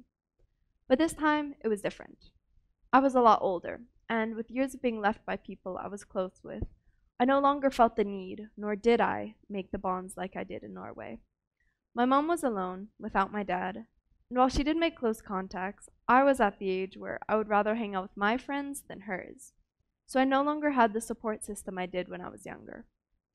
I felt isolated and had trouble opening up to even my closest friends about what I was going through. But I managed to change this. I began weekly calls with my grandparents, sent photos and videos of my life to my dad, texted my cousin on Instagram, and began emailing one of my parents' friends from Norway, whom I consider my uncle. While COVID-19 may have affected the world in a way where it will never go back to the way it was, it also opened the world to a new way of communication that wasn't utilized as much as before. All of the new communication I now had with my family that I didn't have in Zimbabwe helped me feel connected with my family. My grandparents now tell me stories about them that I previously didn't know. They listen to me rant about classes and help me if I'm struggling. So if any third culture kids or anyone who lives away from home is struggling with connections or having someone to be close with, reach out to your family. Set up weekly Zoom calls, and through this, you can strengthen your family bond and slowly regain the benefits of having a close family and the family love and connection that was previously lacking. Thank you. Thank you, Amara. Next, Namuundari will talk about success and its relationship with self-confidence. In September of 2014, at 10 years old, while other kids were busy playing sports like basketball or volleyball, I enrolled in a course for a lesser-known sport, which I would then go on to devote 4 years of my life to. This is the story of what happened to me. My name is Namuundari. I'm a senior in high school, and when I was in 5th grade, my mom wanted me to be ahead of my peers in my studies, so she enrolled me in a memory training course, hoping I will learn to never forget anything I ever memorized. For any of you who don't know, the course basically teaches you memorization methods, called mnemonic techniques, like the well-known memory palace, for instance, where you attach information to objects in an imaginary location, in order to memorize things in a very short duration of time and remember it back like it's nothing. For instance, if you showed me a sequence of 40 random digits right now, like so, I could memorize it in a little under a minute and recite it back to you next week, but you probably wouldn't remember it by then. Back then, this course was something I would devote 2 days of my week to for like 2 months. I enjoyed it a lot though, as I learned how to do things I never even imagined I could do. But I soon discovered that this whole memorizing super fast thing went even deeper than a simple life hack. It was a niche sport that Mongolians were surprisingly good at. It was called memory sports. To give you an example, back then, the top 5 competitors at the recent 2014 World Memory Championships for ages 13 to 18 were all Mongolians. This means that this sport was actually something many people here devoted a lot of time and energy to. One thing led to another, and by that I mean my mom convinced me to become a memory athlete. And by spring of 2015, at just 11 years old, I was already entering my first competition, the 2015 Mongolian Memory Championships. I added a group photo with all the competitors here, and if you look a little closer, there's me. So here's a quick rundown of how the sport worked. I won't be going into detail or showing you many pictures because, well, it's a pretty boring sport to watch. It's not like basketball or soccer where everyone screams whenever someone scores. Instead, competitors wear these huge noise-canceling headphones that look silly if I'm being honest, like the one I'm wearing here at the 2017 Mongolian Memory Championships, and try not to make the slightest bit of sound. If you walked into a competition room right now, even your footsteps on the carpet would be considered loud. This is because athletes compete for 3 days straight, memorizing 10 different types of things, whether it be a deck of cards, random numbers, binary digits, random words, or even the names and faces of fictional people.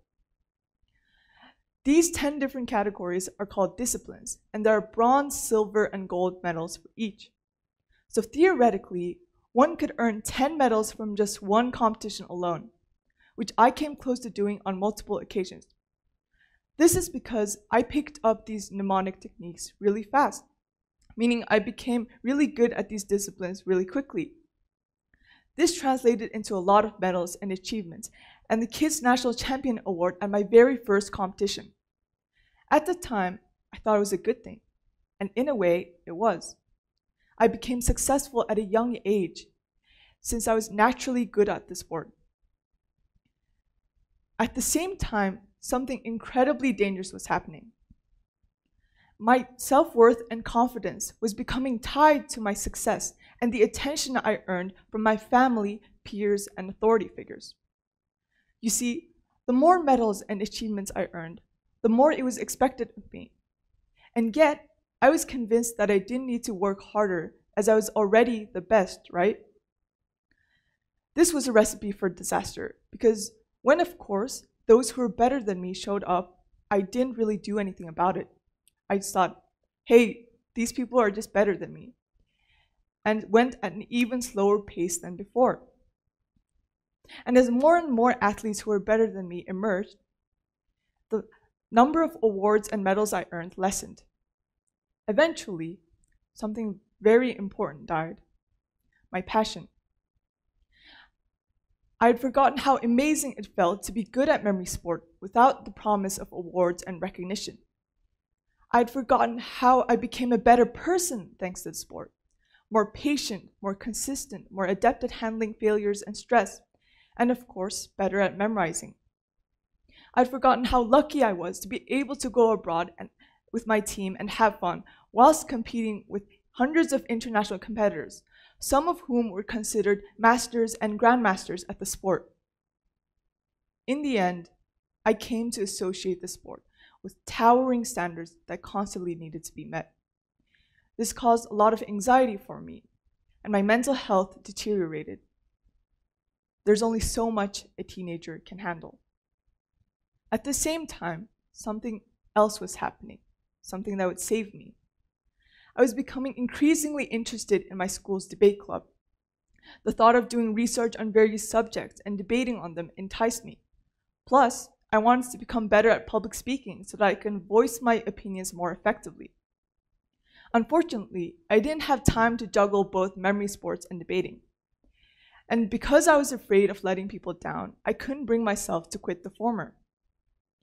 In addition, there was the prospect of getting into a prestigious college, with the friends telling me that I should just half-heartedly continue for the 3 years I had left, as I was 15 at the time, and use being an international athlete to my advantage on my application.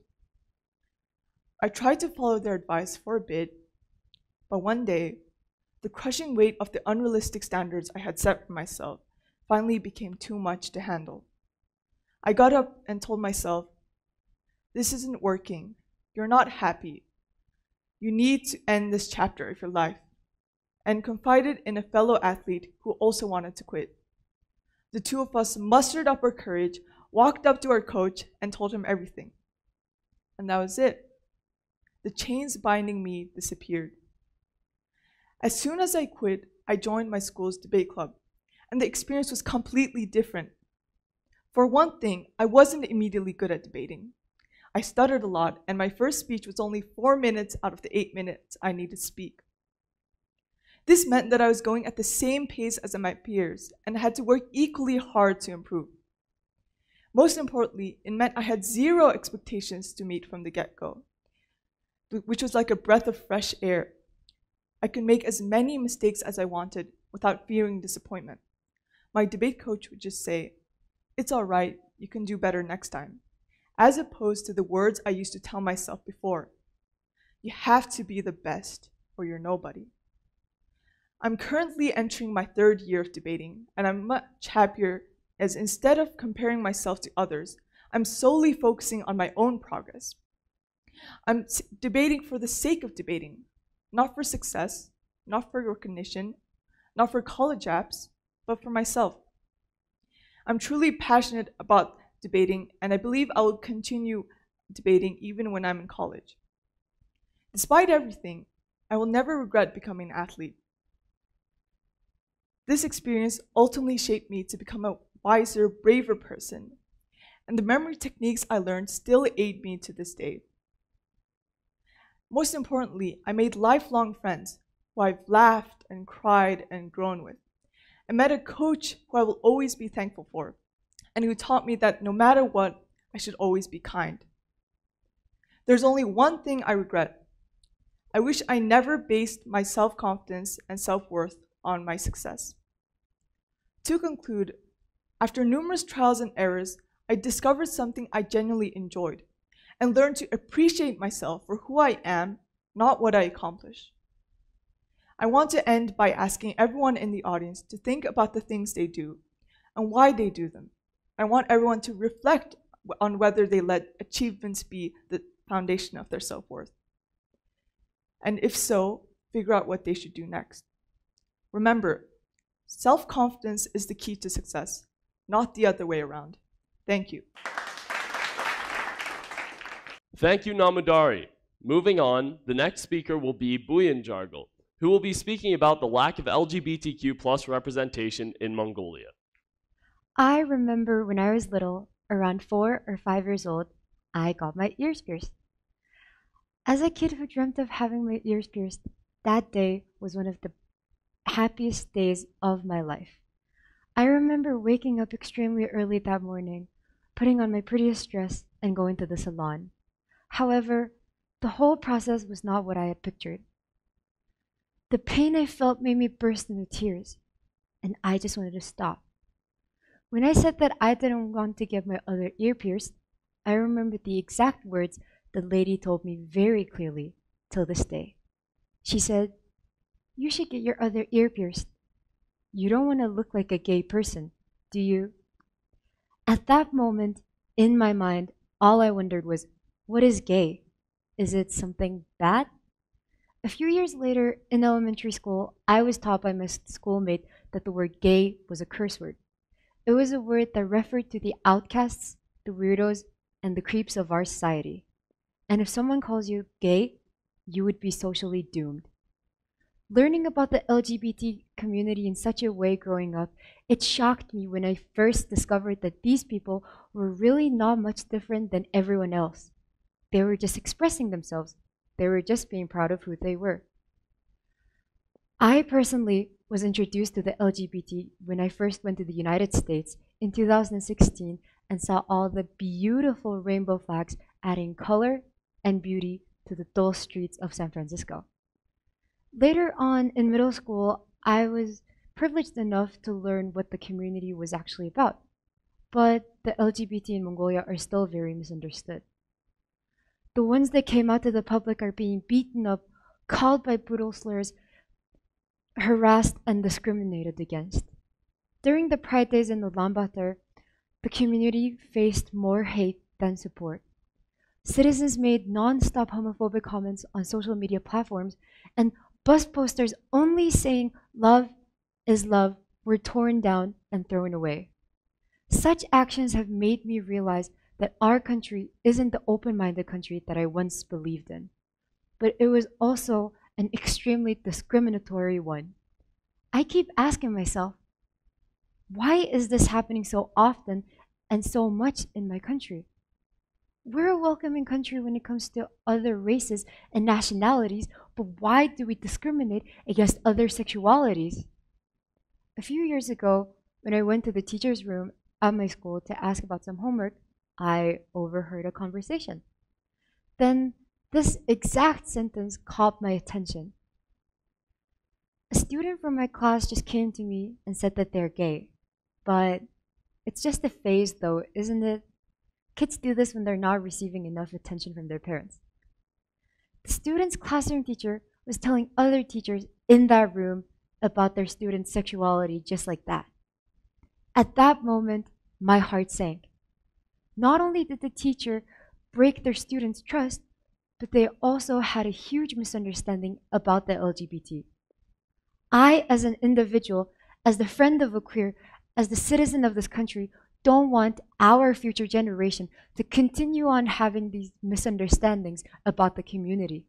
Misunderstandings and ignorant statements such as homosexual relationships are only about intercourse. Teens do this to get attention from their parents. It's just a phase, it's just a new trend, and Mongolia's population will no longer rise. Homophobia is an issue that affects all of us. If being homosexual or transsexual was a choice, why would anyone willingly choose a life that's harder? What we need right now is a movement for the community's safety. So I have an idea on how we could start that. We need to be loud about it. We need to be proud of who we are. The community need to constantly remind the citizens of this country that we and they are a part of this country and will always be. Marsha P. Johnson, a Black, queer, and trans activist, once said, "As long as gay people don't have their rights all across the globe, there is no reason for celebration." We need to start taking actions now, or else we, and also the future of Mongolia, will continue to live with an ignorant and misguided understanding of the community. I would like to end my speech here by putting a stake on the ground at TEDx, and I will continue to be a part of this expedition for equality. At the end of the day, though, no matter our race, gender, religion, nationality, or sexuality, love is love. Buyanjargal, thank you. The next speaker is Saranzaya, and her speech is called TikToksic. About 5 months ago, when the whole world felt like it was shut down, I started spending more and more time on TikTok. TikTok was a way for me and my friends to make up for the lost social connections. So throughout the day, we would all send each other relatable and funny videos, until it became our most used and loved app. I didn't realize it then, but I was addicted, and I couldn't go a day without it. TikTok has an endless stream of content, each video being about 15 to 60 seconds, 9 times shorter than Facebook's average. Therefore, the feed adapts faster. The app's algorithm is to personalize and use data from the user to always have videos they would like on their page. This is what makes the app highly addictive. TikTok's demographic is mostly teenagers. Teenagers are so vulnerable and liable to fake news and misinformation. According to Professor Sam Meinberg, who did a study on how vulnerable teenagers are to fake news, 80 to 90% of teenagers were unable to tell the difference between fake news and real news. Although at school, I was always taught to fact-check information, I never did that one on TikTok. I unconsciously believed everything I heard on the app. Now let's look at the ways TikTok gets users so addicted. First, TikTok has a distraction-free screen that can greatly increase user engagement. This works the same in surveys, productivity apps, and some social platforms. When you're on TikTok, it takes up the whole screen. Growth.design did a case study and saw a 280% increase in user engagement when they defaulted them to full screen. Secondly, habits equals dominoes. The most important action of TikTok that gets users hooked is their habit of forming this domino action. The more you swipe, the more likely you are to keep swiping. And you just have to swipe once to keep going and start a chain movement. The end goal is for you to form a habit and keep swiping without even thinking. Now third, TikTok detects your IP address to personalize your content based on what people around you like, even if you haven't explicitly shared your location. As you might have heard, TikTok has a horrible reputation when it comes to handling users' data. So the combined effects of not fact-checking and TikTok's psychological strategies resulted in my addictive and toxic relationship with the app. As I said before, my addiction started at a time when I couldn't see my friends, was getting loads of homework, and having more and more issues with my self-image. So at this time, I got a video dealing with anorexia and self-harm on my For You page. I was drawn to this content because it promised me I could lose a lot of weight following these tips. Losing weight seemed like a quick fix to all my insecurities, so I started listening to them. I thought that if I couldn't be the smartest, the happiest, the prettiest, I could at least be the skinniest. So I started listening to these videos and I let their ideals become my standards. There was too much going on in my life. COVID cases were rising and we were all unable to see each other. Therefore, I was getting more and more disconnected from everyone. At these times, I made TikTok and food my distraction. One thing led to another, and I had these videos romanticizing eating disorders flood my For You page. Soon, I started pushing away all my loved ones, even though physically I was surrounded with so many people. Mentally, I felt so lonely and sad. I kept all my emotions bottled up, and I felt like I couldn't tell anyone. But TikTok was my outlet. I could get distracted and not focus on the real world and my real problems for a few hours scrolling.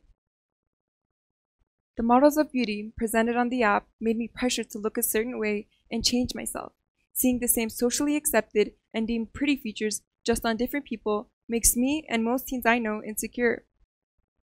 And there was a wide range of videos that I got recommended that led to me developing these thoughts about myself. First, I saw videos romanticizing, promoting, and normalizing eating disorders. These videos were mostly girls saying that they've only had iced coffee, that they only eat one meal a day, or that they forget to eat. These unhealthy behaviors on TikTok being presented as normal eating habits can be so dangerous. Most are promoting depriving your body of energy and nutrients, which can lead to many dangerous complications such as metabolic changes, slowed metabolism, the breakdown of your body's organs and muscles. I would call these videos undercover eating disorder videos because they don't seem that problematic at first glance, since they're usually over a funny sound or disguised as a relatable joke. Second, I had felt especially targeted when TikTok's algorithm suggested to me titles consisting primarily of how to lose that quarantine weight and how to lose weight as a teen. It was a trend and obsession over quarantine to lose weight and keep active at home. And although it started as a healthy and innocent act, it soon became very dangerous and a lot of people got obsessed. Everyone was sharing their transformations over quarantine. A lot of people wanted to completely change how they looked and become a new person coming out. This pushed out an idea that we had to lose weight gained over the holidays. This seemed like the healthy decision, so I was putting in extra effort to not eat as much and overly controlling my food intake. Bad habits can start so quickly, and I know this from personal experience. I found myself falling into a negative headspace surrounding food and how I looked. Now third was the trending videos under the hashtag what I eat in a day. These videos usually start off by showing a full-length body picture of the creator, followed by their proportions, calorie deficits, intermittent fasting, and with meals that look more like snacks. And of course, with viewers like me left feeling insecure about their eating habits. Hashtag what I eat in a day has over 8.7 billion views on TikTok as of October 2nd.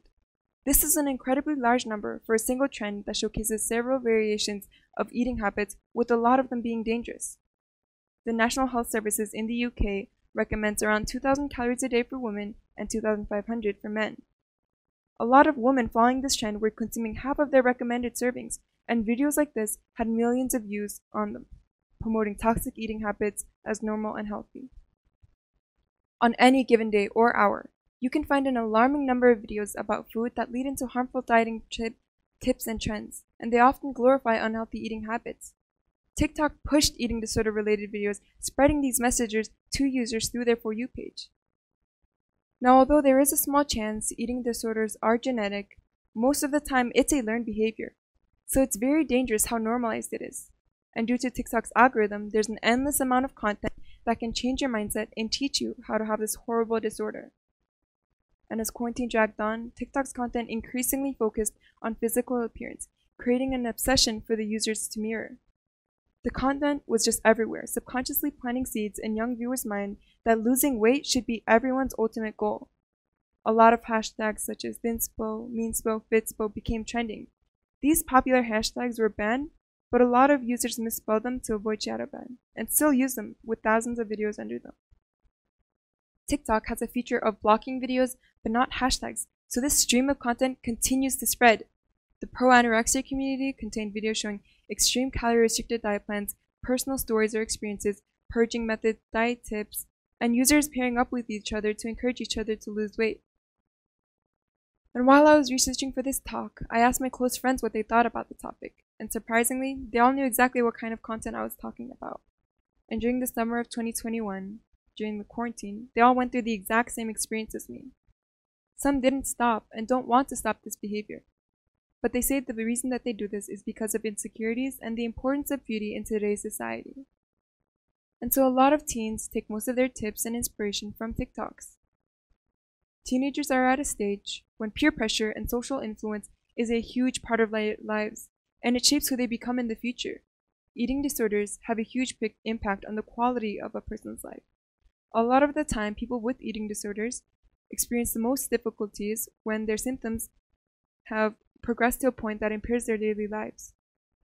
The time spent controlling their food and exercising takes away the time they have to spend on other things like their social life, hobbies, and schoolwork.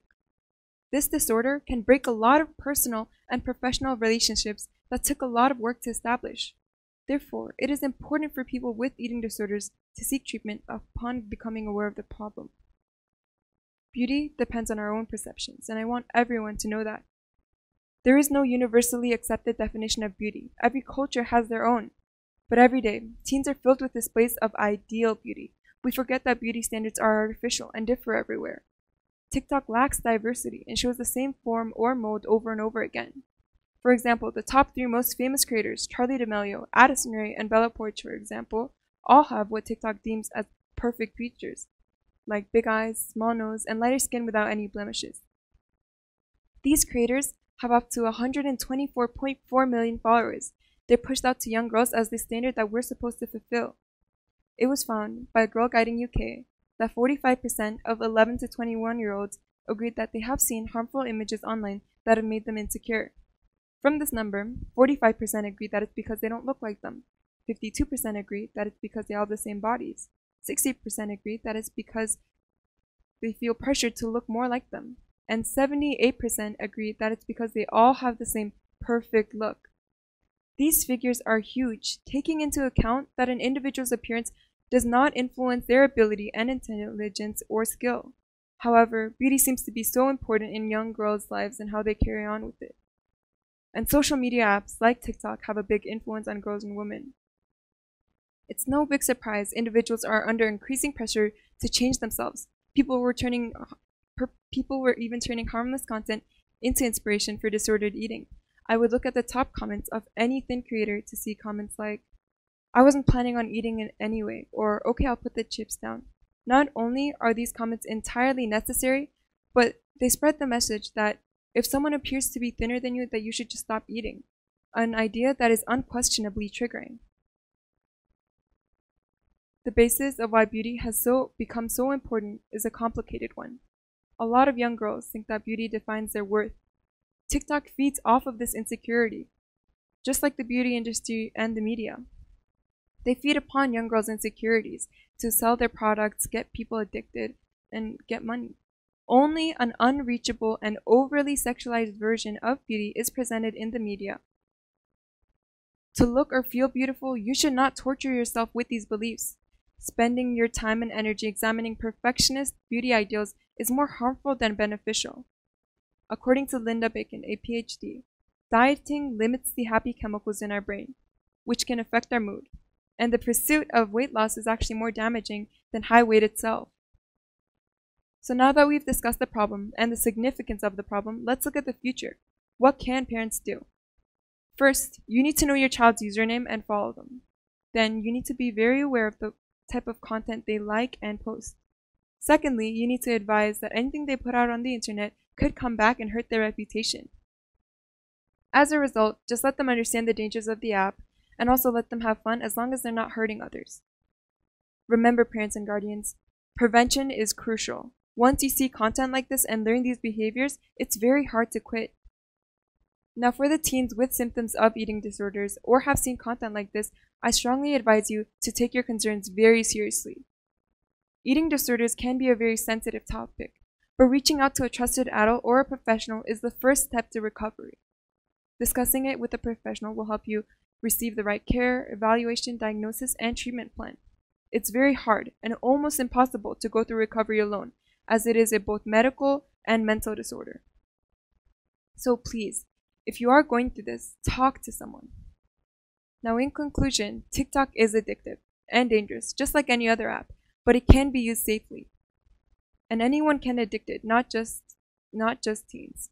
So follow people that spread positivity. Don't follow people that make you insecure. Make your account private and be very specific with who you follow and what videos you like. You should also try limiting your time on the app. Always support positive and be safe on the internet. Thank you. Saranzaya, thank you. Enkhriilen is next, speaking about mental health.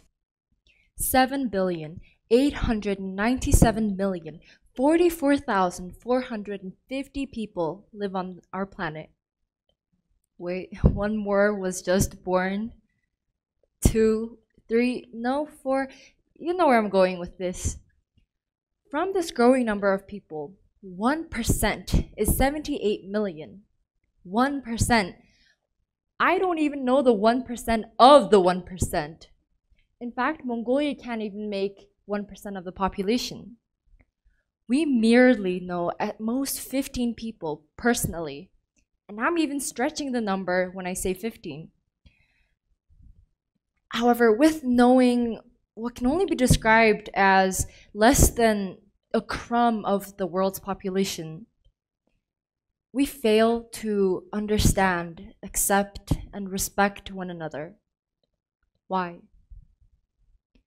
Good morning, afternoon, evening to everybody. My name is Enkhriilen, and today I just simply want to say everything's okay.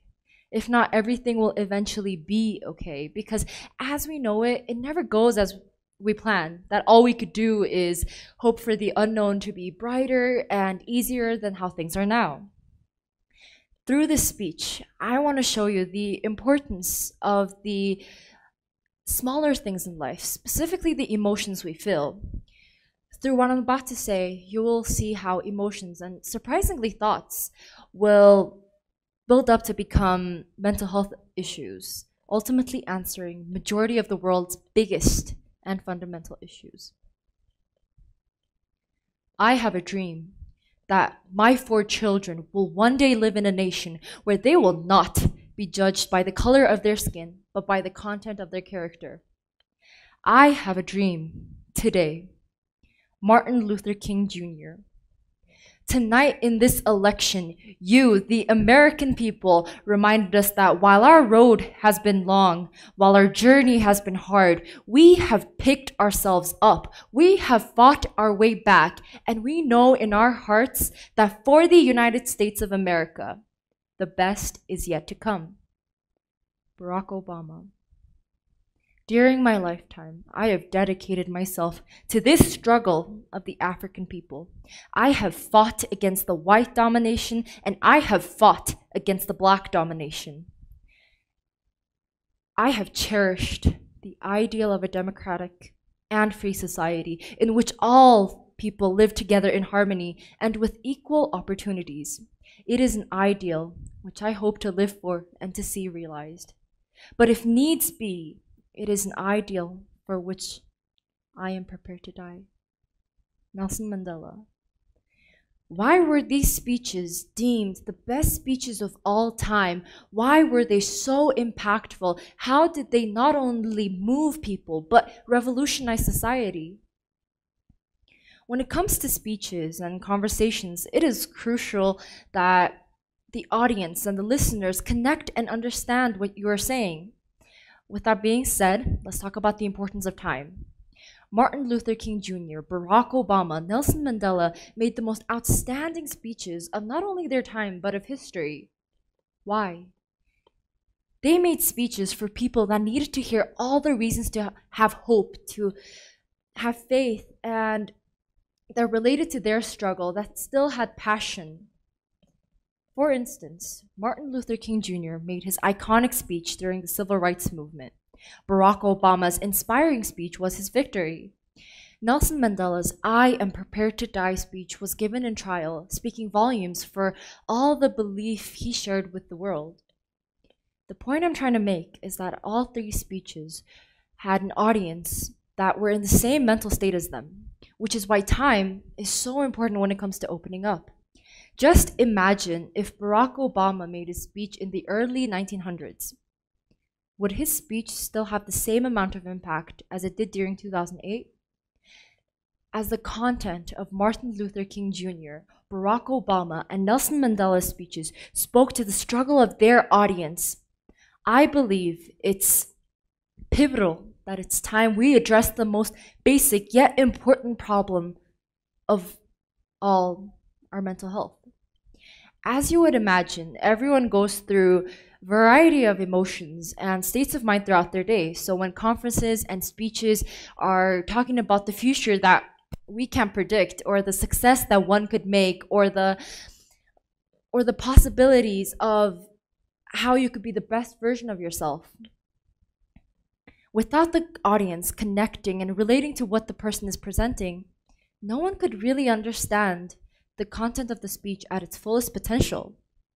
You know, I had so many ideas for this TEDx speech. However, I realized everything I wanted to talk about was so off reality that when I took a step back to absorb all of the ideas I had, it literally felt like I was going to give a speech about a fairy tale. I obviously can't say anything that could relate to everybody at this very moment I'm giving this speech. However, I can say something that could help someone someday cope through feelings that they aren't sure how to deal with or do not understand of. But I assure you, it feels like nobody, no matter how smart or close or understanding they are, could truly appreciate your emotions. I want to know, as coincidentally I myself went through one of the most miserable, exhausting, and sad few months of my life. And as a teenager, I'm sure you could just jump to conclusions such as, oh, you're just going through a phase, or since I'm a girl, I'm on my period, something along that line. And let's be real. For a person to feel utterly sick and this terrible feeling in your gut, you don't necessarily have to be 16. It's fair to say that life throws you the most unexpected things at the most unexpected times. So whether you be 6, 16, or 60, we all go through countless emotions. So if we back up, let's say 5 to 6 months, I was going through this awful period in my life, right? But no matter how hard I tried, I couldn't exactly put to words why I was feeling the way I was, only to realize that all the emotions were building up since my first misstep. Let's emphasize on the building up of emotions, because it's important to know why and how these issues come about, right? So I'll explain this further on in my speech. Let's go back to my miserable life. After a long, rocky road, I finally, and when I say I finally, it's actually getting worse, not better, so don't get your hopes up. I finally stumbled into this dark, deep, steep hole. And in this hole, I spent a good year climbing, then falling really hard. And eventually, I even started digging a deeper hole than before. During this time, so much had happened externally. And to be honest, my internal feelings were a complete mess as well. And when things are as worse as it is, it only goes downhill from there. I knew there were people who I could open up to, who I could trust, but I think I speak for a good portion of the audience when I say it only feels like you're hurting yourself more by opening up. This is exactly how I felt, and safe to say, I never really found that person who understood me. Although I did find a way to crawl out of that nightmare of a hole, but we'll save that for later. You'll find out soon enough.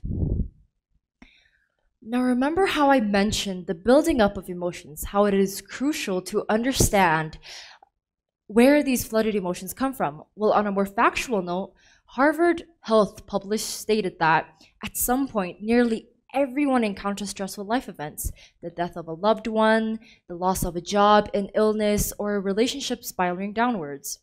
Some must cope through early loss of a parent, violence, or sexual abuse.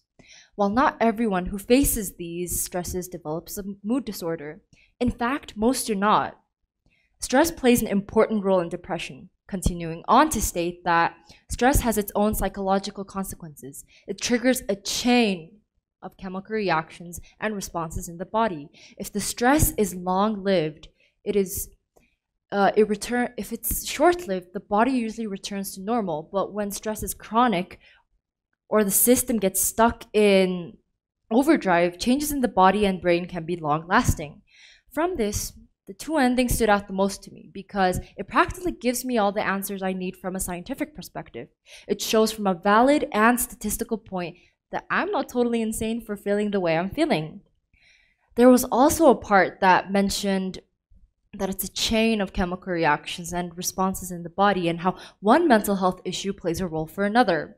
The word chain is really important to understand because people, including myself, tend to come to conclusions that stress, anxiety, depression all have to come from a recent huge event in life, which obviously could occur. However, in mental health, there are many factors, and one huge factor happens to be the building up of emotions, which people overlook and ignore because society and the world requires you to be strong, as it is a cruel world out there. However, this only creates a deeper problem. People need to really understand beyond their experiences and society standards. As stated in multiple sources, there is no single cause of depression. It can occur for a variety of reasons, and it has many different triggers. When I say understanding beyond one's experience, I don't mean you have to agree with everything the other person is saying. Just absorb what has been said. By shoving our feelings down just to appear strong for people we probably don't even care about is not idealistic, yet we still hide underneath this mask. Now, the mask is needed for a solid week or so. I mean, we are still the same creatures as before, right?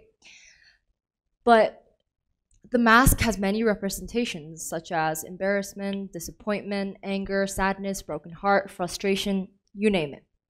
But rather these representations being a reflection of what you're feeling, it is more so of what you're trying to avoid feeling or have people feel that towards you.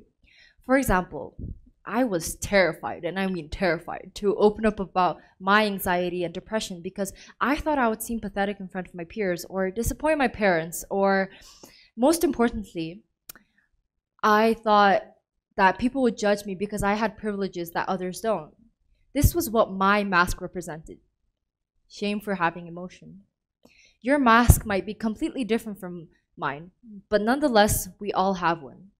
As you could see, everything I listed was to avoid people's judgment. I mean, who isn't, right? Though, why are we wired to fear from others' opinion when merely 99% of people have no clue of the events that take place in our life? Not only that, but mental health as a subject is also a huge problem. In fact, studies show that almost everywhere in the world, mental illnesses are taboo. A misunderstanding that is common is that mental health problems only constitute life issues. There are faulty mood regulations by the brain, genetic vulnerability, medications, and medical problems. As you could see, the things I just listed are all extremely serious. So why does society have such contradicting values and norms when it comes to mental health? Mongolia is a great illustration for this. Therapy, psychology, psychiatrists, and counselors are not something that is developed here.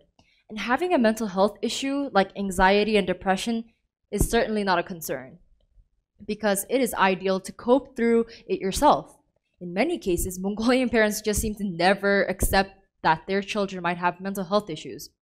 As I mentioned before, people fail to understand that everyone is going through certain types of emotions, no matter their age, status, or gender. So parents would conclude to stop using your phone, have you been watching too much TV, anything that is completely irrelevant to what the situation is. Now, as like any other situation, everything has its two sides.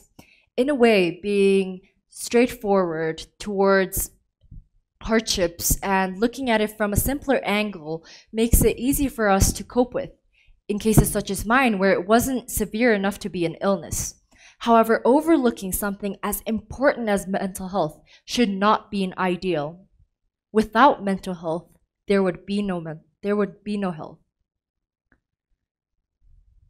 So with a little bit of statistics, research, and personal experience of living in society and simply just being alive, I honestly do not have a conclusion. Emotions and feelings are tailored to a person's life, and for me to conclude that you must cope this way or tell you how to feel would solely negate my speech. For the 15 minutes I have, it was my goal to inform, not change the opinions of my audience, especially because I know no matter what topic it is, but more so because my topic is what it is, being personal and untraditionally philosophical, a conclusion plainly does not work. It is important as human beings to accept one another, whether you understand each other's situation or not. It is crucial that we simply accept the versatility our world has. There are numerous topics that need to be discussed. However, when it comes down to it, mental health is the key to every problem. Because we refuse to agree, to understand, and most importantly, we live to satisfy others, only to never reach the fullest potential of anything. If every race and gender was accepted and respected, imagine if every problem was solved from both sides of the argument. Imagine if we realized that we are all just humans after every layer of life, achievements, stumbles, and backgrounds are off the table. This leads to the end of my experience with anxiety. Yes, I did try so hard to climb back out of the hole, which I dug, by the way, let's not forget about that. But I also did work my ass off to find my way back. Nothing changed within the time span of everything that happened. However, I tried to understand myself, and that is the key to my speech. If we allow ourselves, and solely ourselves, to focus on how we manage our feelings and thoughts, we will successfully and with ease achieve to understand not only ourselves, but others, and in time, entering our empire states of mind. Thank you. Thank you, Enkhriilen. Greetings, everyone. My name is Aadya Dixit, and I'm high school junior from Lucknow, India. And as I introduce myself here to you all, I had this sudden urge to introduce myself as the reason why other women hate me. Anyone remember that trend? It was all over Reels and TikTok. Introduce yourself as the reason why other women hate you. And the most common answers were, I'm sporty, I don't wear makeup, I talk with the boys. Or the ever common, I'm not like other girls. This right here is a classic example of internalized misogyny. And an interesting fact to notice here is that the majority of participants in this trend were Gen Z, a generation that prides itself in inclusivity. In my recent interaction with a professor of gender psychology, she shared with me her favorite anecdote to the question, why do we still need feminism? The tale goes like, a father and a son were traveling through a car. The car met an accident. The father died on spot. The son was taken to the hospital. When the son reached the hospital, the doctor refused to operate on the boy, saying that, he's my son, I cannot do it. And the question here is, if the boy's father died, who was this doctor? Why were they claiming that the boy was their son? What is the relationship between the doctor and the son? And answers throughout the years have ranged from maybe he had two gay dads, or a very hilarious one, actually. That one was the biological father, whereas the other one was the church clergy. Hilarious, right? So the thing is, while it may seem that, okay, this makes sense, the actual answer is pretty simple. The doctor was the boy's mother. And while many people stand there scratching their heads of why didn't I think of this before? The answer is that our internalized misogyny doesn't let us see women partaking in position and roles of power. It doesn't let us see women participating in roles that were traditionally done by a man. Women's rights are not a luxury that are given by the society. It is not something that needs to be earned. As Hillary Clinton said, and I quote, "Women's rights are human rights, and human rights are women's rights once and for all." This inequality, it only increases with time. Social conditioning is hell of a drug. We internalize things so seamlessly, things that are unacceptable. If a man comes off from a well-off family and goes into success, he's a genius who's carrying his family legacy forward. If a woman does so, she took the back door, she took the easy way. We have different vocabulary when it comes to defining a man and when it comes to defining a woman. This is not something which stops here. This is beyond the everyday level sexism that we face. This is something which is reinforced time and time again by institutions that claim to call themselves progressive. These are the institutions that, in order to fit women into their narrative, they stereotype the rules. And then they drag gender equality back by centuries, and then they dare to call themselves progressive. I come from a country where only 20% of all women participate in the workforce. Yes, you heard me right, only 20%. And being a child of a single mother, I grew up watching my mother work twice as hard as her male counterparts. From handling all the household chores and doing the work, to reaching office every day on time, to doing as many roles as she can for the same amount of pay, just so she is hard to replace, just so she is not seen as inconvenience. This is something which millions of women go through every day in the workplace. This summer, I was given the opportunity to be part of the Alpha Scholar research cohort, where I was given the chance to research about one of the UN SDGs. And as I dedicated myself to researching why are women not as likely as men to succeed in the workforce, these are the findings I came across. If you could divert your attention to my screen for a second, the map here depicts the state of maternity leave around the globe, ranging from 12 weeks in the United States unpaid to 120 days in Mongolia with 70% of pay, 26 weeks of fully paid maternity leave in my home country of India, and Russia with its 140 days of maternity leave. Maternity leave gives women the opportunity to have children as well as succeed in the workforce. It gives them job security. And not only that, it has been proven that maternity leave leads to lower infant mortality rate, increase in breastfeeding, better health for the mother and the child, and increased participation of women in labor force, and much more. And this is what makes maternity leave so crucial that we cannot afford to not have it. And there's just a travesty that countries like the United States of America still don't have provision for paid maternity leaves. If I could have your attention for another minute, the map on my screen now depicts the state of paternity leave around the world, ranging from 2 weeks of unpaid leave in the United States of America to Mongolia that only provides paternity leave to single fathers, to my home country of India that only has 15 days of paid paternity leave. This is something which is wrong. As you might have observed, there is a great disparity in the number of days given to a woman to the number of days given to a man. This is the issue with this policy. We are not giving men the opportunity to stay home and take care of their kids. Why? Because we see that caregiving is a woman's job.